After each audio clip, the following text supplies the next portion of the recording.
చూస్ country delight, live better. ఇప్పుడే country delight app ని download చేసుకోండి.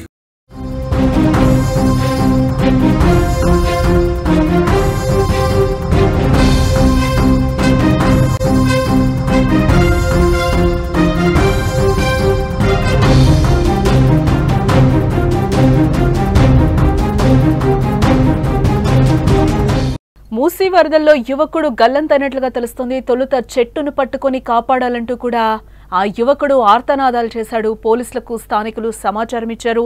రెస్క్యూ టీం వచ్చేసరికి ఆ యువకుడు కనిపించకుండా పోయాడు. ఎగువన కురుస్తున్న వర్షాలతో ఉధృతంగా మూసీ నది ప్రవహిస్తున్నట్లుగా మనకి కనిపిస్తోంది. రాజేంద్రనగర్ సన్ సిటీ సమీపంలో ఈ ఘటన చోటు చేసుకుంది. హైదరాబాద్లో ఎడతెరిపి లేకుండా కురుస్తున్న భారీ వర్షాలకు జనజీవనం పూర్తిగా అస్తవ్యస్తంగా మారిపోయిందని చెప్పుకోవచ్చు. వర్షాలకు రహదారులు, వాగులు పొంగిపొర్లుతున్నాయి. ఇటు మరోవైపు మూసీలో వరద భారీగా చేరడంతో ఉగ్రరూపం దాల్చుతుంది. దీంతో ఈ వరదలో ఓ యువకుడు గల్లంతయ్యాడు. దీంతో నగరవాసులు భయాందోళన చెందుతున్నారు. ప్రస్తుతం యువడి కోసం రెస్క్యూ టీం అయితే గాలింపు చర్యలు చేపట్టింది. యువకుడు మూసీ వరదలో చిక్కుకుని చెట్టును పట్టుకునే సహాయం కోసం ఫస్ట్ ఆర్తనాదాలు పెట్టాడు. వరద ఎక్కువగా ఉండడంతో స్థానికులు యువకుడిని కాపాడేందుకు ఎవరు కూడా ముందుకు రాలేదు. వెంటనే కొందరు స్థానికులు పోలీసులకైతే సమాచారం అందించారు. అయితే రెస్క్యూ టీం, అగ్నిమాపక సిబ్బంది వచ్చేసరికి ఘటనా స్థలంలో యువకుడు కనిపించలేదు అని కూడా అంటున్నారు. ఎంత వెతికినా ప్రయోజనం లేకుండా పోయింది.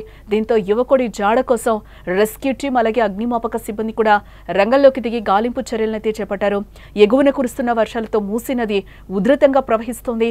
ఈ నేపథ్యంలోనే రంగారెడ్డి జిల్లా రాజేంద్రనగర్లోని సన్ సిటీలో ఈ ఘటన వెలుగు చూసింది. ఈ ఘటనతో రాజేంద్రనగర్లోని సన్ సిటీ ప్రజలు అప్రమత్తంగా ఉండాలి అంటూ కూడా అధికారులు చెప్తున్నారు. మూసీ ఉగ్రరూపం దాల్చుతుందని, ప్రజలు జాగ్రత్తగా ఉండాలని కూడా సూచిస్తున్నారు అధికారులు. గల్లంతైన యువకుడు ఎవరు, అతని కోసం ఆరా తీస్తున్నారు. యువకుడి జాడ కోసం అయితే గాలిస్తున్నట్లుగా తెలుస్తోంది. ఒకసారి ఆ వీడియో మనం కూడా చూసే ప్రయత్నం చేద్దాం.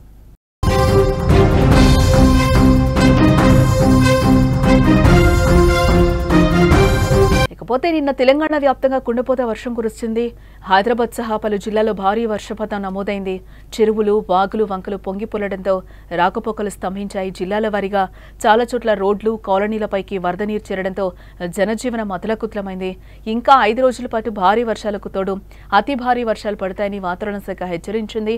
వచ్చే 2 రోజులు భారీ నుంచి అతి భారీ వర్షాలు కురిసే అవకాశం ఉంటుంది అంటూ కూడా వాతావరణ శాఖ చెప్తోంది. నార్త్ హైదరాబాద్, సికింద్రాబాద్ వైపు ఏకంగా 20 సెంటీమీటర్ల వర్షం పడే అవకాశం ఉన్నట్లుగా అధికారులు అంటున్నారు.